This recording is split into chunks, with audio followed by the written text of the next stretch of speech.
아멘. 오늘도 예배 가운데 하나님의 영광이 예배에 합당한 우리의 태도와 고백으로 드러나기를 주의 이름으로 축원합니다. 여러분, 이 그림이 누가 만든 것 같습니까? 6입니까? 9입니까? 두 사람이 같은 방향에 있으면 같은 게 보이겠으나 다른 방향에서 보고 있습니다. 6입니까? 9입니까? 다음 그림을 한번 보시겠어요? 누가 보입니까? 무엇이 보입니까? 노인 할머니 얼굴이 보이십니까? 아니면 젊은 처자의 얼굴이 보이십니까? 아무것도 안 보이십니까? 잘 보시면 저걸 목걸이로 생각하면 젊은 처자가 되는 것이고, 입으로 생각하면 나이 많은 할머니의 모습이 나옵니다. 그런데 여러분, 더 중요한 건 뭐가 보이든, 젊은 처자가 보이든 나이 든 할머니가 보이든 안 보이면 제가 예배 끝나고 알려드릴게요. 중요한 건 이겁니다. 아까 숫자를 다시 한번 보여주시면, 이것이 관점인데요, 6이냐 9냐, 사람은 다 저마다 자기가 보는 대로 보게 돼 있어요. 자기만의 안경을 끼고 자기의 생각, 자기의 틀, 자기의 경험, 여러분, 이것이 우리의 인생을 만들고 있어요. 근데 저 화면에 보는 것처럼 우리가 정말 내가 보는 게 6이야 9야 라고 말하기 전에 이것이 6일까 9일까를 숫자를 놓은 분한테 물어봐야 돼요. 6으로 놓았는지 9로 놓았는지.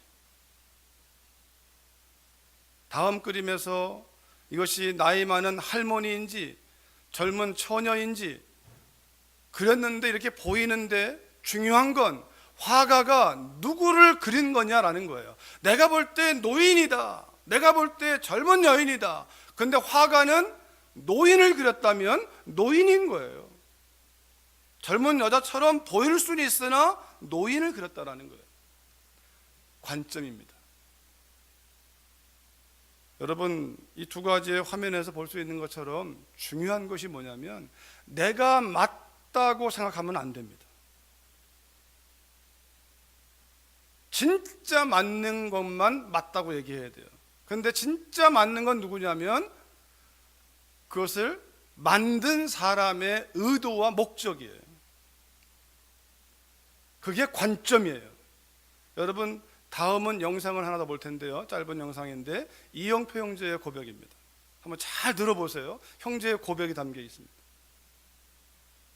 저는 이영표 선수입니다. 이렇게 영상으로 만나 뵙게 돼서 반갑습니다. 제가 하나님을 처음 믿을 때, 또 믿고 나서 아주 수없이 많은 질문들, 그리고 또 의문들이 있었습니다. 그 중에 하나가 이런 것이 있었는데요, 제가 항상 풀리지 않는 것이 이런 것이었어요. 그것이 뭐냐면, 만약에 하나님을 열심히 믿는 청년 2명이 있다. 열심히 기도하고 공부하고 교회에서 봉사하고 정말 열심히 이제 하는 친구가 둘이 있는데, 한 명은 원하는 대학에 합격하고 한 명은 원하는 대학에 떨어지고, 이제 원하는 대학에 합격한 친구는 난 하나님의 은혜로 합격했어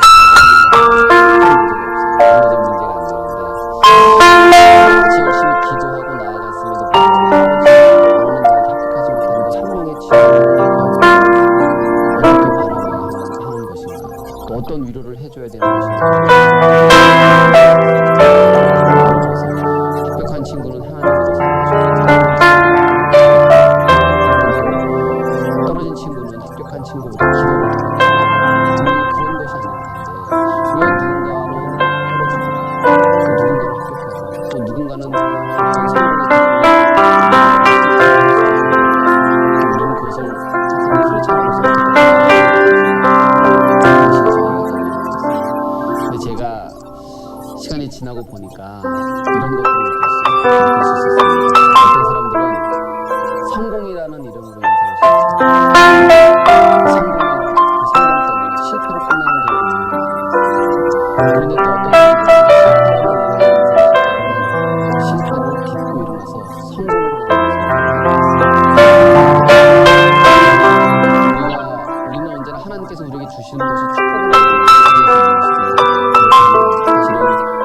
성공과 실패는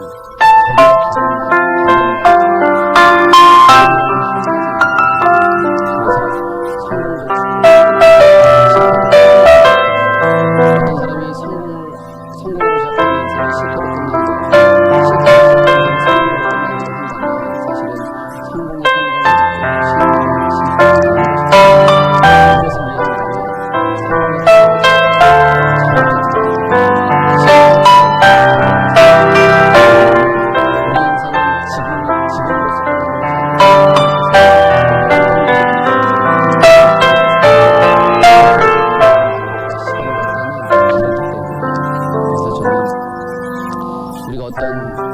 우리가 인생을 살아가면서 하나님과 함께 동행하면서 성공을 만났을 때, 실패를 만났을 때 그리고 제가 요즘에 청년들에게 이런 걸 나누고 싶어요. 어떤 친구들은 이런 얘기를 많이 하더라고요. 나는 참을 만큼 참아왔어. 참을 만큼 기다릴 만큼 기다려왔어. 그렇기 때문에 더 참을 수가 없어요.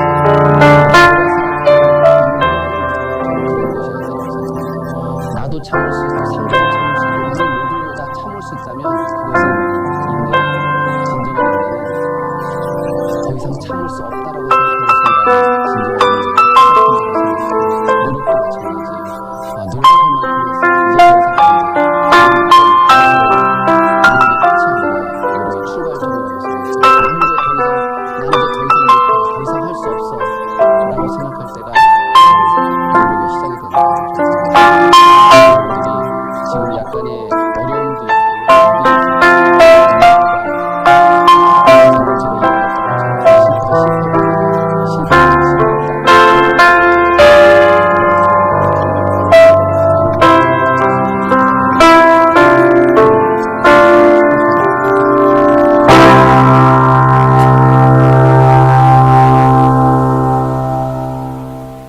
여러분 보이지 않습니까?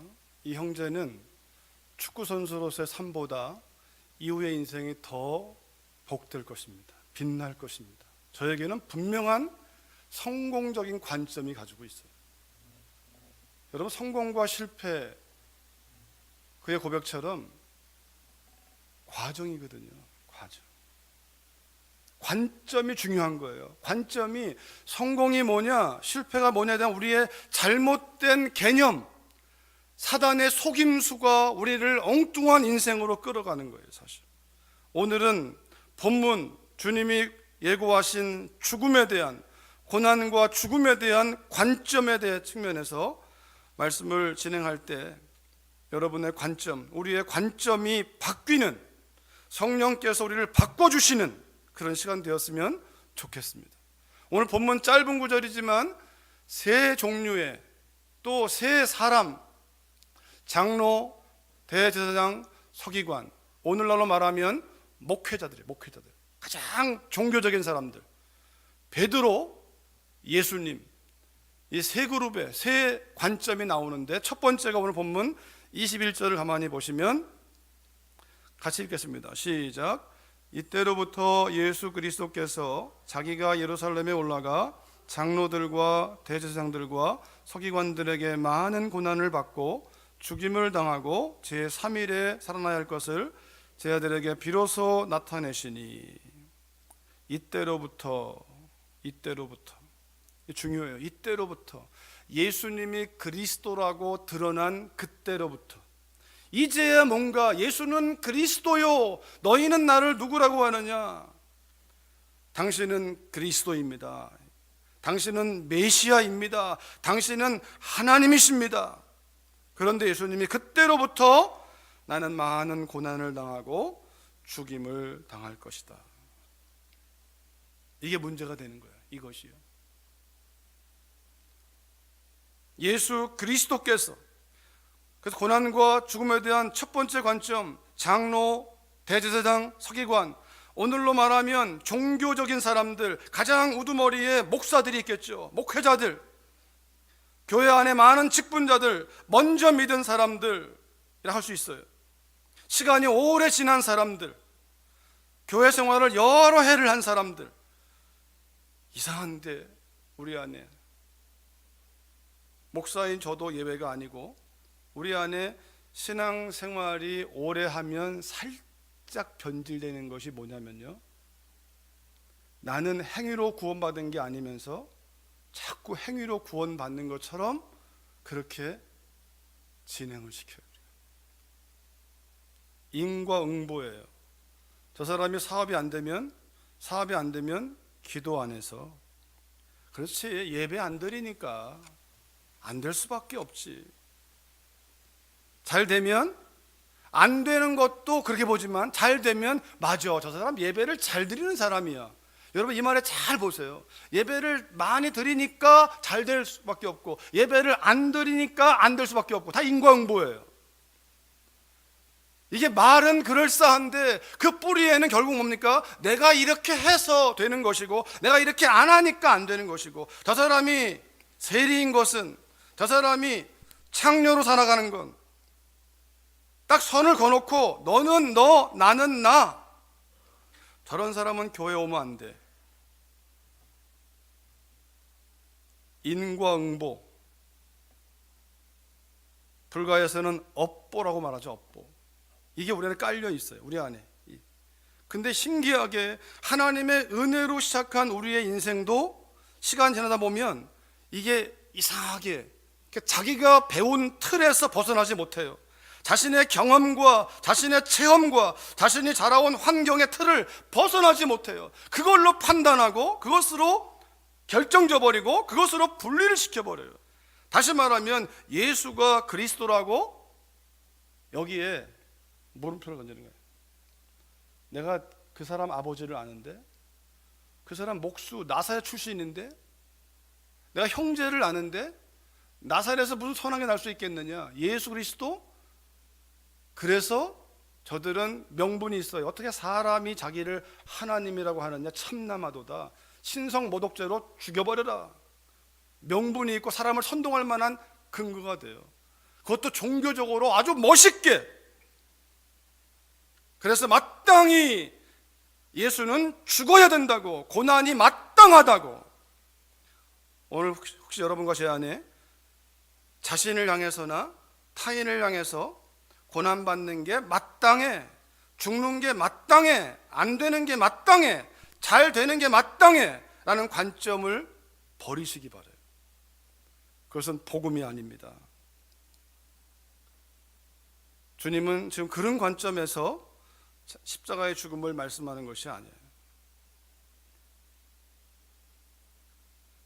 우리가 신앙생활을 한순간도 주님 바라보는 관점에서 눈이 멀어지면 안 됩니다. 눈이 멀어지면 내가 배운 게 얼만데, 내가 훈련받은 게 얼만데, 내가 한 게 얼만데, 순식간에 변질되고 순식간에 하나님 반대편에 서게 됩니다. 이것이 종교인들이 갖는 관점이에요. 인과응보. 우리 안에도 그런 관점이 있다면 오늘 여러분, 그래서 안 될까? 기도 안 해서 안 될까? 기도 한번 해볼까? 그건 복음이 아닙니다. 그게 복음이 아니야. 그건 율법이고, 기도로 초청하시는 것은, 예배로 부르시는 건 내가 이미 너한테 주신 복을 좀 누려라.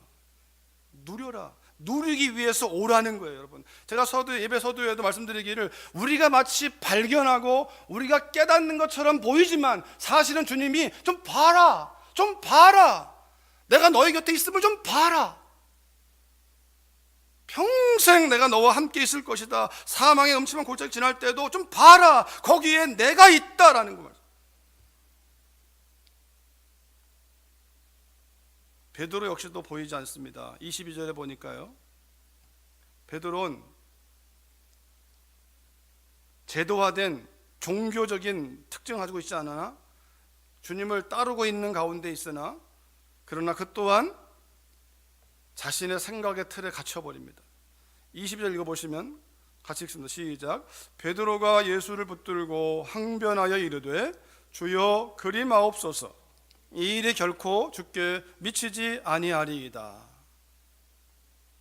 예수님의 말씀에 대해서 예수님을 그리스도라고, 예수님을 하나님의 메시아라고 하나님이라고 고백한 베드로가 예수님 붙들고 주님 말씀을 듣자마자 붙들고, 이 항변이란 말은 마치 책망하듯이 주여 그리마옵소서, 이 일이 결코 주께 미치지 아니하리이다. 굉장한 충성심처럼 보입니다.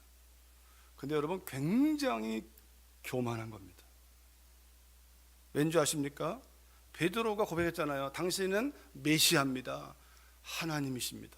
그 말은 뭐예요? 나는 피조물입니다. 나는 종입니다. 이 말이에요. 근데 주인이 말하고 있는데 노예가 안 됩니다. 이렇게 말할 수 있습니까? 그럼 노예가 아니죠. 그거는요. 종이 아니죠. 종이 할 수 있는 유일한 건 이겁니다. 제가 잘 못 들었는데, 잘 모르겠는데 무슨 뜻입니까? 이건 물을 수 있어요. 무슨 뜻입니까? 그 물어도 주인은 뜻을 얘기하지 않아도 됩니다. 그냥 하라면 해. 요한복음 2장에서 예수님이 가나 혼인잔치에서 마리아의 말을 듣고 주님이 종들에게 시키잖아요. 항아리에 물을 채우라. 거기다가 안 됩니다. 왜 채웁니까? 이런 반문하지 않습니다. 근데 한 걸음 더 나가요. 예수님이 다 채웠습니다 그랬더니 떠서 갖다 줘. 여기에 토를 달지 않습니다. 종이니까 토를 달지 않아요. 그냥 떠서 갖다 주는 거예요. 근데 우리는 이거 물인데, 물 떠가지고 하면 혼나는데 우리가 할 말이 많은 거예요. 베드로가 마치 이와 같아요. 베드로 또한 주인이 하나님이 말하는데 피조물이 말하기를 하나님 나 이해 안 됩니다. 그거 합당하지 않습니다. 논리에 안 맞습니다. 이 베드로의 입장이 합당하지 않습니다. 어떻게 그리스도가, 메시아가, 하나님이 인간에게 죽습니까? 그게 신입니까? 베드로의 입장도 굉장히 명분이 있죠. 그럴싸해요. 근데 베드로는 치명적인 실수를 하고 있는 거예요. 주인이 아무 생각이 없이 그 말을 했겠냐라는 거예요. 주인이 아무 뜻이 없이 그 말을 했겠냐라는 거예요. 여러분, 우리가 하나님 믿는다고 하지만 우리가 하나님을 우리의 왕으로 인정하지 않습니다. 어떨 때요? 내가 이해가 안 될 때. 어떻게 왕이 하는 일을 피조물이, 창조주가 하는 일을 인간이 이해하고 자기 머리 가운데에서 이해가 된다 안 된다 말할 수 있습니까? 은혜가 된다 안 된다 말할 수 있습니까? 이게 베드로의 입장이에요. 우리가 취할 수 있는 입장이에요. 베드로가 붙들고. 근데 여러분, 우리가 다 베드로예요. 우리가 다. 왜냐하면 너는 베드로라 말한 분은 주님이시거든요. 베드로란 이름은 주님 주신 이름이에요. 지금 베드로가 말하자면 베드로는 자기가 누군지를 놓쳐버리고 시몬의 입장에서, 인간적인 입장에서 인본주의로 돌아가서 자기의 생각 가운데에서, 장로나 대제사장이나 서기관들은 자기들이 가지고 있는 틀에서 시기하고 비방했다면, 베드로는 주를 위한 열심이지만, 그러나 그 열심 또한 주님의 그 다음 말씀에서 나오는 것처럼 그 논리가 맞지 않는 거예요. 논리가. 주님이 23절에 이렇게 말씀하십니다. 같이 읽겠습니다. 시작. 예수께서 돌이키시며 베드로에게 이르시되 사탄아 내 뒤로 물러가라. 너는 나를 넘어지게 하는 자로다. 내가 하나님의 일을 생각하지 아니하고 도리어 사람의 일을 생각하는도다. 예수님이 단호하게 말씀하십니다. 바요나 시모나 내가 복이 있다 말씀하신 그 주님의 입술로 단호하게 사탄아 내 뒤로 물러가라. 이 말은 지금 베드로의 생각이 베드로가 아니라 시몬의 생각으로 사단이 지금 붙들고 있는 거예요. 그러니까 지금 사단에게 시몬 넌 모르느냐? 지금 네 생각에 붙들리는 순간 사단이 너에게 지금 역사하고 있다는 사실을. 그러니까 사탄아, 베드로가 사단을 뛰기 시작합니다. 내 뒤로 물러가라. 너는 나를 넘어지게 하는 자로다. 그러면서 사탄이 역사하는 통로를 보여줍니다. 네가 하나님의 일을 생각하지 아니하고 오히려 사람의 일을 생각하는도다. 하나님의 관점에서, 하나님의 말씀에서, 하나님의 입장에서 그 말씀을 떠올리고 물어보는 것이 아니라 사람의 관점에서, 사람의 입장에서, 사람의 틀을 따라서 네가 판단하고 지금 나한테 가로막고 있느냐, 사탄아. 여러분, 똑같지 않습니까? 에덴 동산에서의 사건이. 하나님 말씀을 주시고 아담과 하와가 그 말씀 가운데 있는데 마귀가 와서, 왜냐하면 하와의 마음에 호기심이 있으니까 그 호기심을 건드리는 거예요. 그럴 때 여러분, 여기서 대화가 끝나버리면 안 돼요. 이렇게 오면 하와는 남편한테 물어야 돼요. 아담은 하나님께 물어야죠. 그 상황을 하나님이 다 보고 있는 거예요. 여러분, 하나님이 모르고 진행되는 일은 하나도 없습니다. 하나님은 다 보고 있습니다. 하나님을 의식하고 묻지 않는 만큼 우리의 인생은 광야 생활이 될 것입니다. 하나님을 의식하고 묻지 않는 만큼 뺑뺑 돌게 될 것입니다. 그러나 하나님께 묻는 순간, 하나님께 엎드리는 순간, 주의 뜻을 묻는 순간 광야는 끝나기 시작하는 거예요.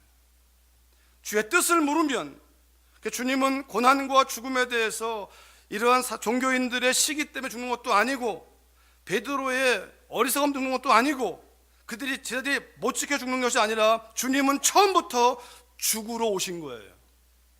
그것이 바로 고난과 죽음에 대한 세 번째 관점인데, 하나님의 섭리 아래 있다라는 거예요. 고난과 죽음, 환난과 여러 문제들을 우리가 인과응보로 풀거나 논리로 풀면 안 돼요. 어떤 것은 인과응보가 맞아요. 잘못했으니까 혼나는 건 맞습니다. 그러나 우리의 문제는 그런 거는 우리가 토를 달지 않습니다. 잘못한 사람은 알면 토를 달지, 설명하지 않습니다. 근데 우리의 인생 가운데 이해가 안 되는 게 너무 많아요. 설명이 안 돼요. 제가 필리핀에 있을 때도 필리핀 가기 전에 함께 교제하고 또 훈련하고 대학을 졸업하고 신대원 들어가기로 딱 정하고 한 학기를 딱 한 학기 하는 거 보고 필리핀에 갔고, 그리고 2주 만에 그 형제의 사고 소식을 듣고 들은 이후에 2주 만에 소천했습니다. 이해가 안 돼요. 지금도 이해는 할 수 없어요. 그러나 한 가지 제가 믿는 것은, 그때 하나님 주신 마음이 뭐였냐면 아벨이었어요. 아벨이 이해가 됩니까? 그러나 하나님은 아벨을 기억하셨어요. 저는 그 형제의 죽음을 이해할 수는 없어요. 그러나 하나님이 그 형제를 기억한다는 믿음은 제 안에 있어요. 28 나이에 정말 외모 준수하고 가문도 준수하고 창창한 진로가 있었던 그 형제, 이해가 되지 않지만, 그래서 몸부림치며 울어봤지만 하나님의 섭리 아래 제가 할 수 있는 것은 그 사건이 감사한 게 아니라 하나님의 선하심 앞에 감사하는 고백이었어요. 여러분, 우리의 관점이 어그러진 것은 지금 여러분 큐티하는 말씀에 나오잖아요. 감추어진 진리를 주님이 드러내고 있어요. 비유가 죄 때문에 감춰졌어요. 하나님이 함께 하시는데 보이지가 않으니까 안 보인다고 해서 없는 것처럼 사는 인생을 향하여 예수님 믿으면 뭐가 바뀌느냐? 하나님이 함께 한다는 사실이 의식하고 믿는 거예요. 창세기 1장 1절은 그런 면에서 성경 전체를 아우르는 핵심 메시지예요. 태초에 하나님이 천지를 창조하시니라. 하나님 중심의 인생, 하나님 중심의, 하나님의 주권, 그분의 섭리, 그분으로 말미암아 모든 게 존재하는 거예요. 모든 것이 그분으로 말미암아, 취하는 분도 그분이고 주시는 분도 그분이고, 병을 주시면 병을 받는 것이고, 병을 치료하시면 치료받는 것이고, 죽으면 죽는 것이고, 사는 것 죽는 것, 하나님의 섭리, 지금의 내 눈으로 보면 이해가 안 되죠. 지금 안 되는 것, 지금 흥하는 것, 그래서 우리가 과정으로 보지 못하면, 과정 안에 있으면 고난과 또는 기쁨, 죽음과 생명이 교차하는 것입니다. 여러분 지금 35번 도로상에 그 하이웨이 공사 때문에 얼마나 불편합니까? 왜 그래요? 도시를 더 잘 개발하고 있는 그 까닭에 불편함이 있는 거예요. 다 끝나고 나면 거기에 우리가 이제 편하게 다닐 수 있는 하이웨이가 만들어지는 거예요. 우리의 마음의 시온의 대로 영적인 하이웨이가 만들어지려면 우리의 겉사람은 고생해야 돼요. 후패해야 돼요. 수고해야 돼요. 금욕을 위한 금욕이 아니라 이 하이웨이를 만드는 기쁨 때문에 겉사람은 후패해가는 것이 하나님 섭리 가운데에서, 그러나 그것이 싫어서 10년 지나도 아무런 변화가 없다면 기적인 거예요. 사실은 신앙생활은 점점 좋아질 수밖에 없는 게 하나님의 원리예요. 점점점, 그것이 영적이든 정신적이든 육체적이든 더 나가서 우리의 삶 가운데, 다만 그 흐름에서 안 되는 이유는, 그 흐름에 끌어진 이유는 거기에 반드시 어떤 문제가 있거나 하나님이 우리가 알지 못하는 섭리가 있는 거예요. 그 섭리에 눈이 떠진 사람들은, 이영표 형제의 고백처럼 그 섭리에 눈이 떠진 사람들은 일희일비하지 않습니다. 되고 안 되는 것 때문에 내 마음이 널뛰지 않습니다. 항상 묻는 거죠. 되면 이렇게 잘 되게 하신 목적이 뭡니까? 안 되면 이 과정을 통하여 제가 배울 것이 뭡니까? 언제나 그분의 뜻을 묻는 거예요. 그분의 뜻을. 시편 46편 10절에 같이 읽어볼까요? 시작.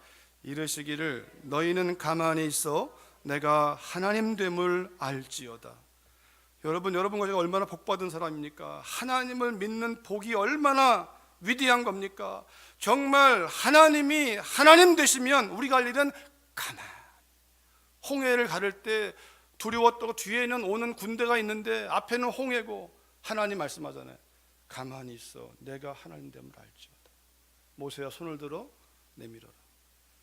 이거 내민다고 열리겠습니까? 이거 내밀어서가 아니라 하나님이 열어놓을 테니까 너는 그냥 믿고 불안해하지 말고, 너희는 가만히 있어, 네가 움직이지 말고, 말씀보다 기도보다 앞서지 말고 내가 하나님 됨을 알지어다.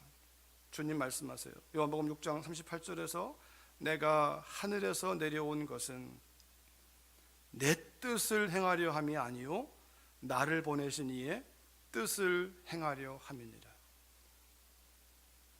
주님의 고백이에요. 사람의 몸을 입으신 주님의 고백. 내 뜻이 아니라, 내 야망이 아니라 나를 보내신 하나님의 뜻, 아버지의 뜻을 이루기 위하여 왔다고 말씀하세요. 여기에 성공과 실패에 대한 거듭남이 필요해요. 우리는 내가 어떤 뜻을 정했든 결과만 좋으면 성공이라고 여기는 세상과 마귀의 속임수에 노출되어 있어요.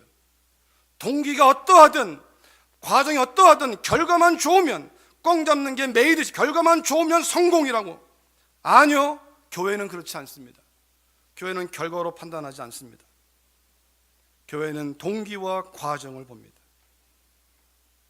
진짜 성공은 주님의 이 고백, 나를 보내신 이가 어떤 목적과 뜻을 따라 보냈는지 그 뜻이 이루어지는 걸 성공이라고 성경은 말하고 있는 거예요. 만드신 분의 목적대로, 집이면 집으로 쓰임받고 의자면 의자로 쓰임받고, 예수님도 이 땅에 오셔서 기적을 일으키는 목적은 사인이지 목적이 아니에요. 죽으러 오신 게 목적이에요. 시몬 베드로가 이 사실을 몰랐어요. 근시안이니까. 우리도 마찬가지입니다. 우리가 믿음으로 바라보지만 우리도 근시안이에요. 안 보여요. 그래서 믿음을 끊임없이 요구해요. 믿음을. 하나님이 살아계신다, 하나님이 돌보신다, 하나님이 인도하신다, 하나님이 선하시다, 하나님이 역사하신다. 그러니까 하나님께로 가면 돼요. 하나님께로. 그분의 뜻을 물으면 되는 거예요. 내가 판단하고 내가 결정하는 것이 아니라 그분의 뜻을 물으면 돼요. 그게 하나님이 함께 하시는 사람의 특징이에요. 기도하는 사람, 그 묻기 위해 말씀 속으로 들어가는 사람. 베드로가 한참 세월이 지나고 성령에 이끌려서 그가 사는 삶을 산 연후에 서신서를 쓰면서 베드로전서 2장에서 이렇게 고백합니다. 같이 읽어볼까요? 우리 시작. 그는 죄를 범하지 아니하시고 그 입에 거짓도 없으시며 욕을 당하시되 맞대어 욕하지 아니하시고 고난을 당하시되 위협하지 아니하시고 오직 공의로 심판하시는 이에게 부탁하시며 친히 나무에 달려 그 몸으로 우리 죄를 담당하셨으니 이는 우리로 죄에 대하여 죽고 의에 대하여 살게 하려 하심이라. 그가 채찍에 맞음으로 너희는 나음을 얻었나니. 성령에 의해서 알게 된 거예요. 어떻게 하나님이 죽습니까, 인간에게? 근데 지나고 나니까 하나님이 인간의 몸을 입으시고 죽으러 오신 거예요. 이는 그분이 죽어야만, 그분이 저주를 담당해야만 내가 살 수가 있으니까, 인류가 살 수가 있으니까, 인류의 모든 저주를 끌어안고 그걸 지불하기 위하여 오셨다는 사실이 성령으로 깨달아지니까, 드러나니까 그가 편지를 써서 예수님의 십자가의 고난 앞에 그가 안 됩니다 했던 그가 예수님이 왜 십자가를 지셨는지에 대한 설명을 하고 있는 거예요. 여러분, 이것이 우리의 소망 아닙니까?